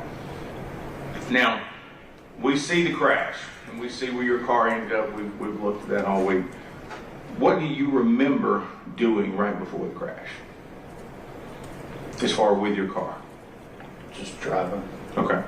All right. Moments before the crash, which direction did you turn? Left or right? Tell us what you remember. Not fully turning, but moving your vehicle. Did you go right? Did you go left? We heard you testify earlier in the video, or not testify, but make a statement earlier. Do you remember going left or right? Well, when I noticed the car to the left, I went to the right in the right lane. And why? Why did you go the right lane? Because I mean, thinking that they would see me, I figured they would end up stopping right there, and I didn't want a chance to hit them. Okay. And at some point in time, we see you go back to the left. Why did you do that? Because I know they continued traveling to my right, so I realized that they weren't going to stop, so I tried to go left. Okay. And during your training as a trooper, did you take the class called EVOC? Yes, sir. Okay.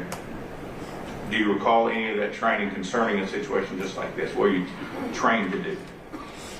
There's no training for that in actual EVOC or advanced EVOC. Okay. Were you ever There told? wasn't at the time. Have you ever been told what to do in that situation? Yes, sir. What have you been trained or told to do? To go to where the car was coming from. Okay. But your initial instinct was to go right? Yes, sir. All right. Now, after the collision, we see your car one place and the Nissan another. What do you do after your car comes to an arrest or stop? I can't remember which one I did first, but I activated my blue lights to let people know there was a hazard, and I notified the communication center that I was involved in at 1050. And 1050, just so the jury knows, what is a 1050? A crash. Okay. What'd you do after that? I ran up the hill to check on the occupant of the other vehicle. Okay. Now, do you remember which side of that vehicle you went to? The driver's side. Okay. Any reason why the driver's side? That's just where I knew I'd find at least somebody. Okay. Because the vehicle had been driven by somebody, is that fair? Yes, sir. Okay. What'd you do? I don't actually remember any tires spinning or anything like that. I just remembered a lot of smoke, so I wanted to get the occupant to a safe area. I helped the driver out and walked him to the shoulder of the road and just told him to sit down and not move. Okay. After that, did you have any involvement with the accident scene after that point in time? No, sir. Okay. Now, we've heard testimony today You were taken somewhere at the scene. Where were you taken? Tanner Carrollton. Okay, and who took you? I do not know. Okay, fair enough. What happened at Tanner Carrollton? They just assessed me and took my blood. Okay, and you agreed to have your blood taken, is that correct? Yes, sir. Okay. And that was taken at the hospital that evening, correct? Yes, sir. All right. Now, with regards to anything else involved in this investigation, you had no part in it, is that fair? Yes, sir. Okay. I want to ask you, has this incident been hard for you? Objection, Your Honor, relevance. Just ask him his present sense impression both then and now.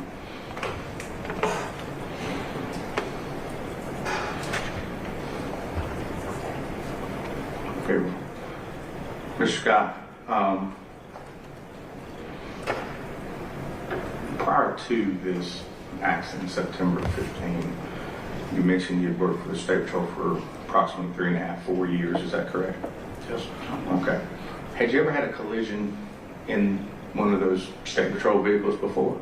Yes, sir. All right. Tell us about that. Besides, Objection, Your Honor, relevance. John is simply basing his history with the State Patrol, and they made it clear that that's the job he had at the time.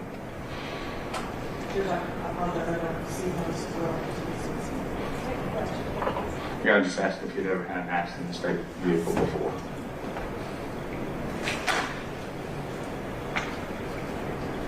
The objection is relevance. Good one. That's all I have, Mr. Scott. Stay, I have a question for you. Thank you.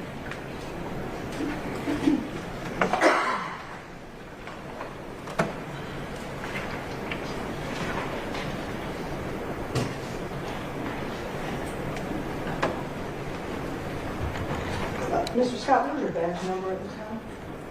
121.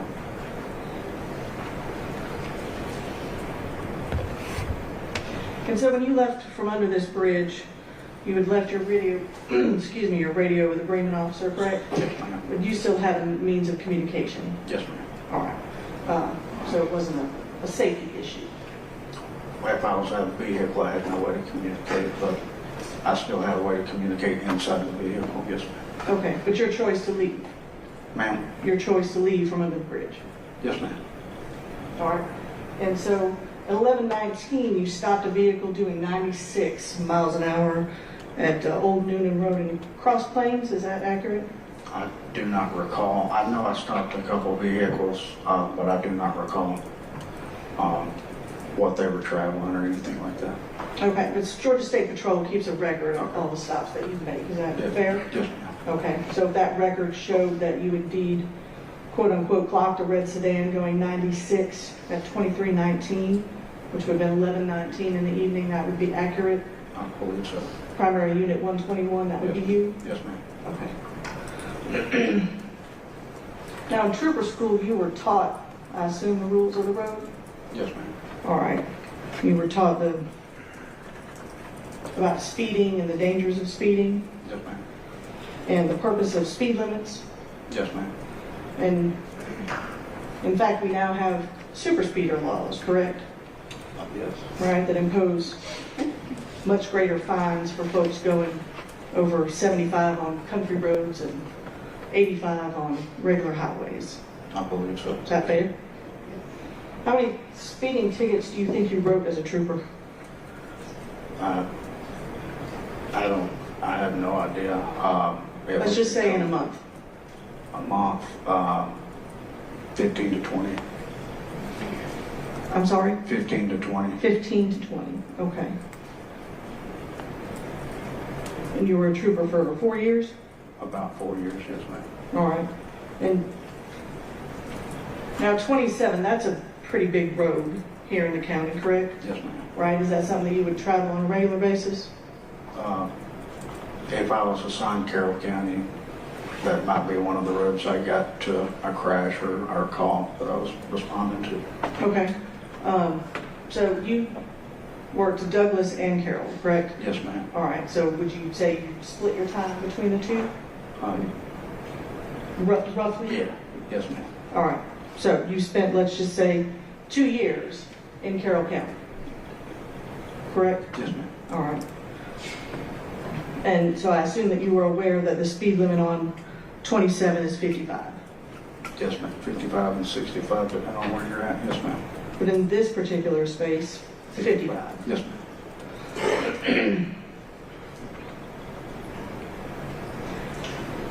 And you also indicated that you worked a number of crashes.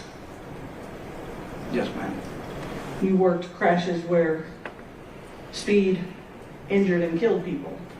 I do not recall. I'm sorry? I do not recall, like, the causes of any fatalities that I worked. Okay.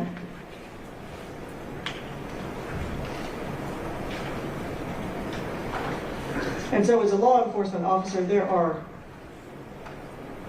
opportunities when you are permitted to speed. Is that accurate? Yes, ma'am.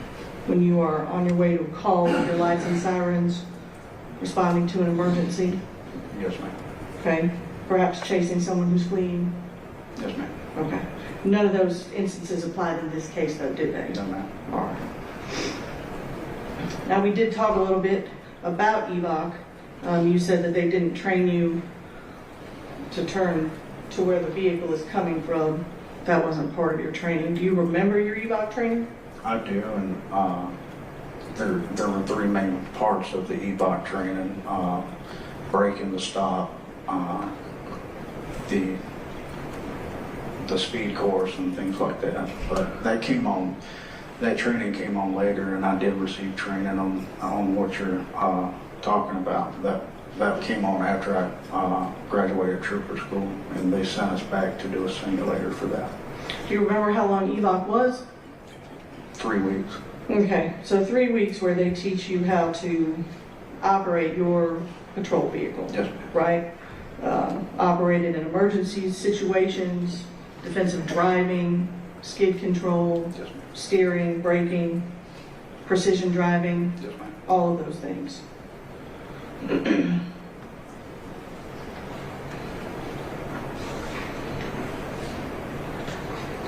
And then in 2013 of May, you had an additional 2 hours of patrol simulated driving. That might have been what I was just talking about. I'm not sure. Okay, and April of 2014, pursuit liability and due regard. Yes, ma'am. That has to do with running blue lights and sirens. Yes, ma'am. Okay, and what does due regard mean? Or even if you're running blue lights and sirens coming up to an intersection and there's a red light, you still have a due regard to yield to the cars that have the right of way. Sure, so due regard to other drivers on the road. Yes, ma'am. Okay, and then in June of 2014, another patrol simulated driving course. If that's what it says. Yes. Okay, and then again in 2015, your pursuit liability and due regard, once again. Okay, so another 12 hours of training about the operation of your vehicle. Yes, ma'am.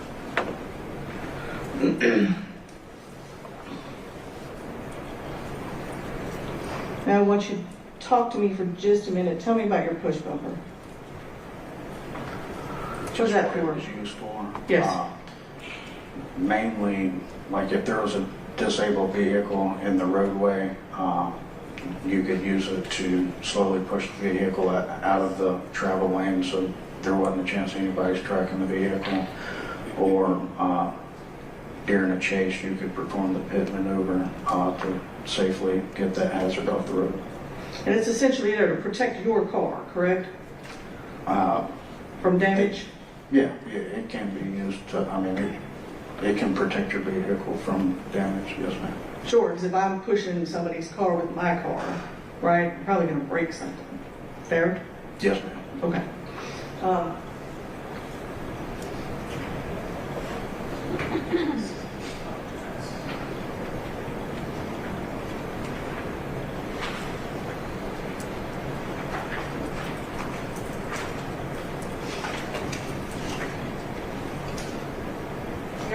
approach? Yes, ma'am.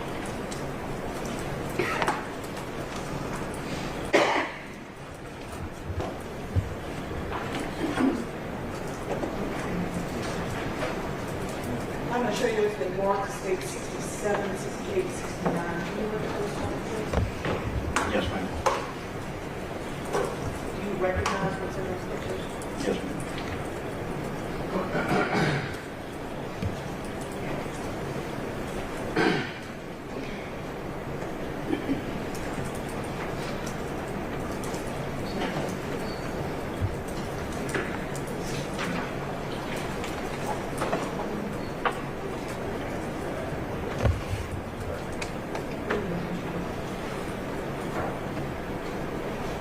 Now, can you tell me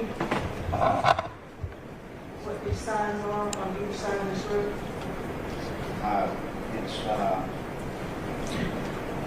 It's intersection, approaching intersection signs showing the suggested speed limit below. And that speed limit is 45, is it not? The suggested speed is 45. And this is the BP station, right? And this is the area of the collision up here at the top of this hill. Is that Yes, ma'am. correct? Yes, ma'am. And so there's a sign on each side of the road. And that 45 means that that's the suggested speed traveling up that hill, is it not? Yes. Did you see those signs as you drove by them? No, ma'am. You did not. I don't believe I did. Okay, have you driven by them before? I had to, yes, ma'am. Okay. And so just to be clear, on this particular evening, you are exceeding that posted speed limit. At about 5 seconds before this, you're driving about 90 miles an hour. Is that accurate? Yes. And you are not running lights and sirens. No, ma'am. You are not going to a call. No, ma'am. You are going back to the bridge. Yes, ma'am.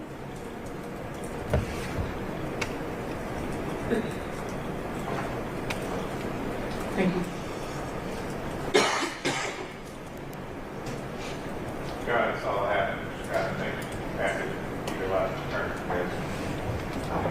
Yes, Mr. Sutton, may I get back to the table here, sorry?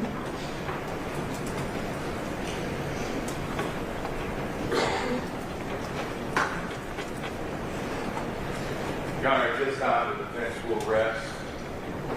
Take a few things outside the presence. Yes, if the attorneys would approach, please.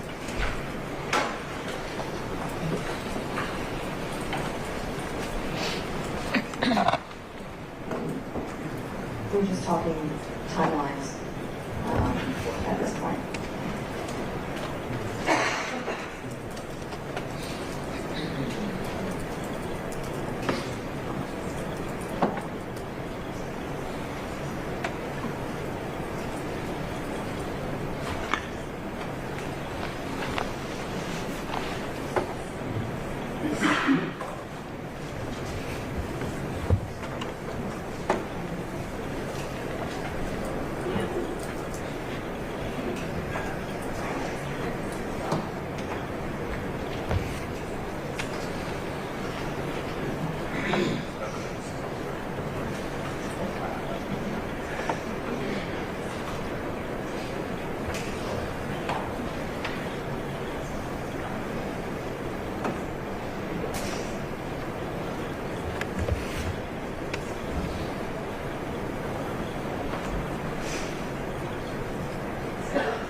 has arrested anything, excuse me, the defense has arrested anything from the state. No, you're not. No, we're not. All right, anything to address from either party at this time? Nothing further, thank you. Ladies and gentlemen, you have heard all the evidence in this case. At this time, which is what the attorneys and I were discussing, is a timeline to maximize your time. We have to do a lot of things outside of the presence of the jury at this time. Instead of releasing you and then bringing you back and forth today and possibly waiting for hours, what we have to do could be pretty lengthy, so I'm going to excuse you until 9 a.m. tomorrow morning. At 9 a.m. tomorrow morning, the attorneys will give their closing statements, and then I will give you the charge of the court, and then I will excuse you into deliberations. And so we've made that timeline and that plan, again, so that we're not asking you to come back and forth where you sit for hours here. We'll use the rest of today to do what we need to do, and then again, tomorrow morning when you come in, we will move into the parties' closing statements, closing arguments, and then I'll give you the charge. So you may be excused. You do not have to come back today, but please be back tomorrow morning by 9. I will commend you. You've been very timely. You're always on time. And so the last thing I will stress is that you are not to be looking at social media. And since this is a rather lengthy break, during the trial, between now and tomorrow morning, please do not review any news, media, any media coverage, anything that you could read or see or anyone to discuss with you. And again, everything that you need as far as evidence in this case has been presented in this courtroom. And tomorrow you'll give closing statements and the charge of the court, which is the law that you would apply to the facts as you find them to be. So please follow those instructions. Have a great rest of your day, and I will see you tomorrow morning, and we will get started.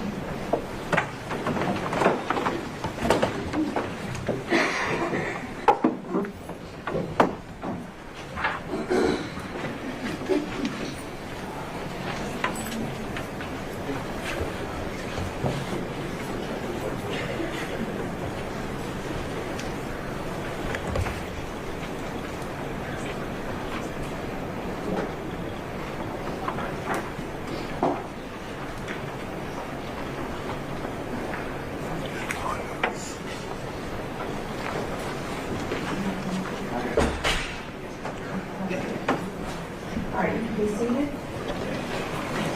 Anything at this time?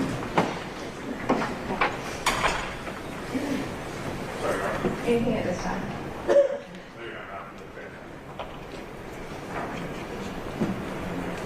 Your Honor, here's what I think you need to do. Okay, I apologize. As required by the law, I'm going to renew the previously made motion for directed verdict, which is required to be done at the close of the state's evidence as well as our own. And I'm asking to renew the motion with regards to reckless driving, as well as the two other counts that ride on reckless driving, which are count 1 and 2. So we're renewing the motion on that, Your Honor, at this point in time.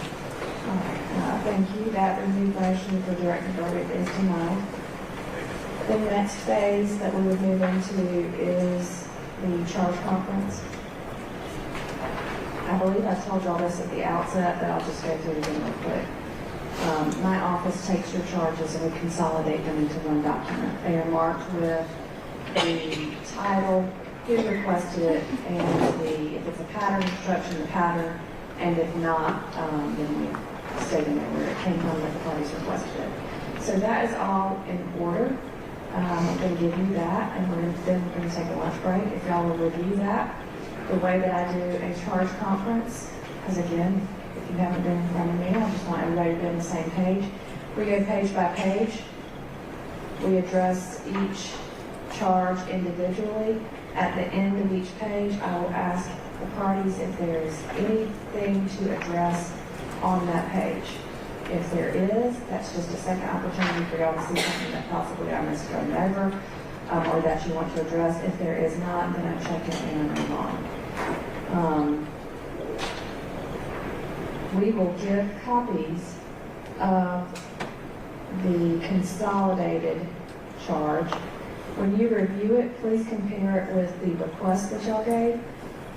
We are human too, so if we accidentally left one out, let's say state's request number 4, if you don't see it in here, that's not because I've decided to leave it out, it was just inadvertent, so please remind me if there is a request you've made that doesn't show up in the consolidated list for either side.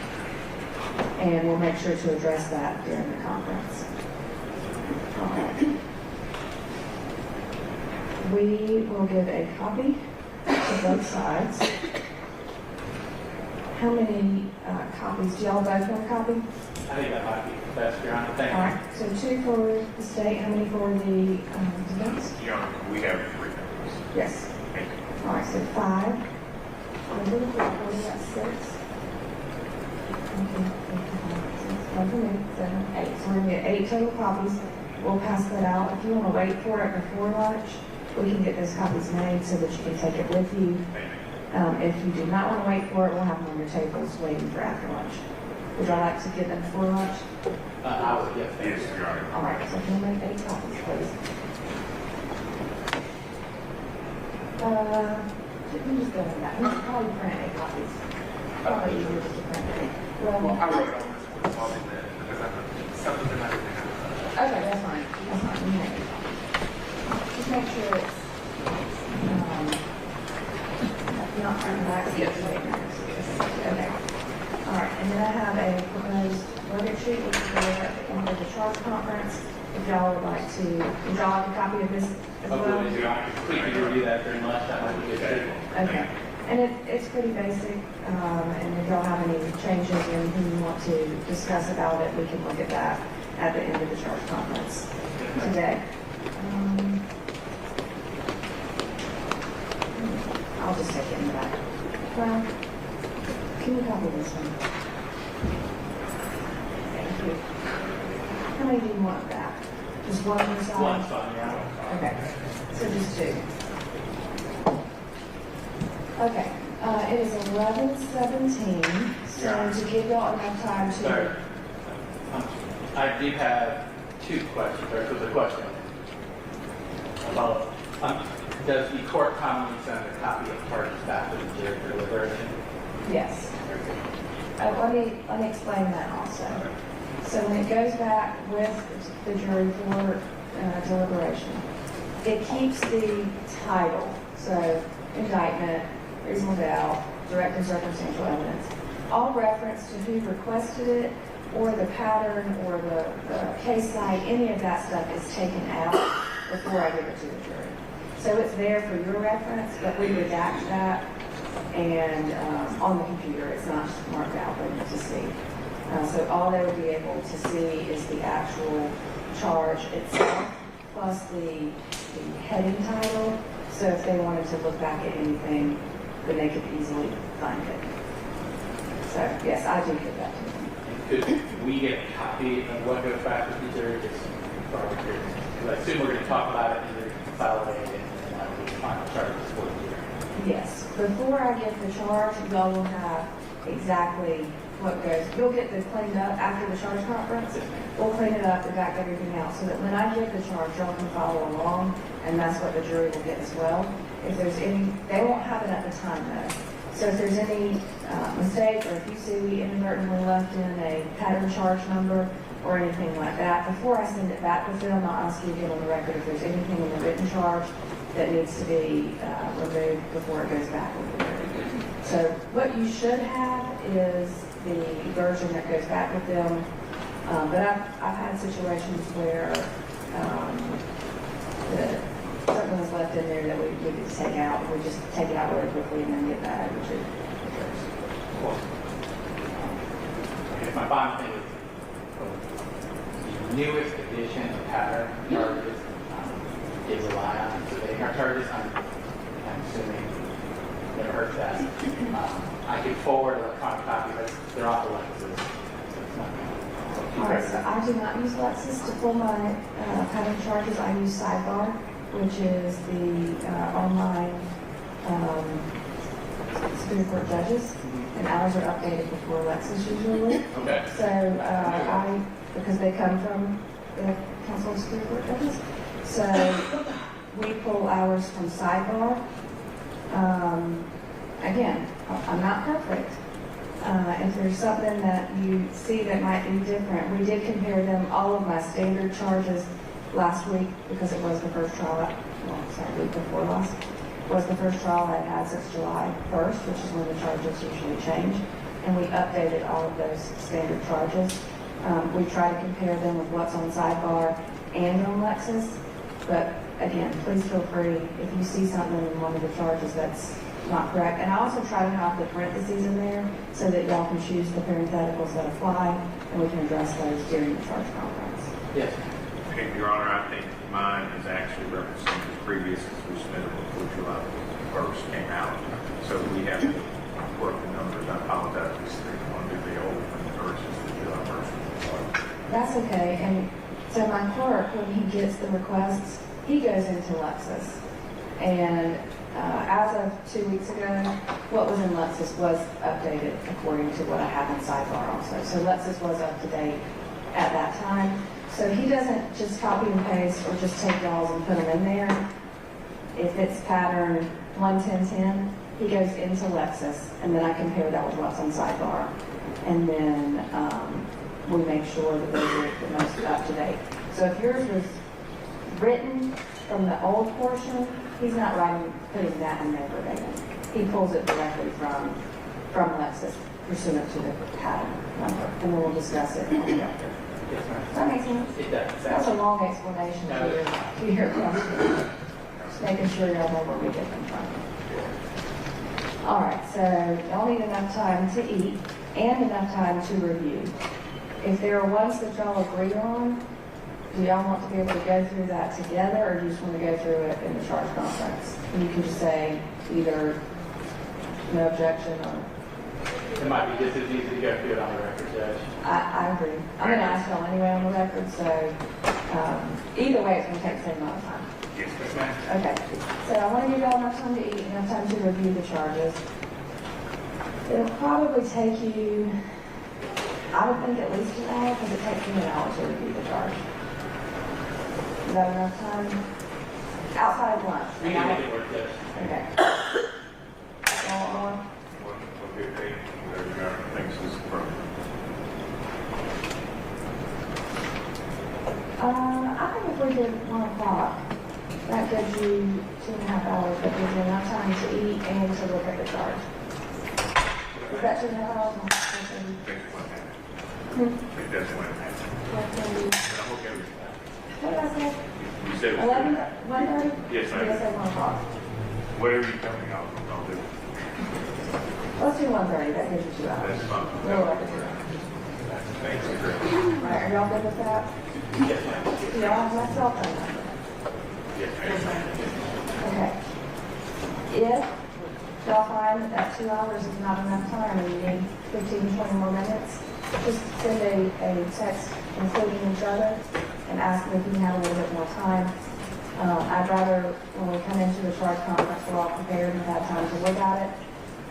So just let me know and I'll work with you on the time, because we've got some time outside the 3 today. They've already been excused. Everybody good with that? Yes, ma'am. Yes, ma'am. All right. Okay, thank you. I will see you back at 1:30 unless you need a little bit more time. All right, we'll be in recess.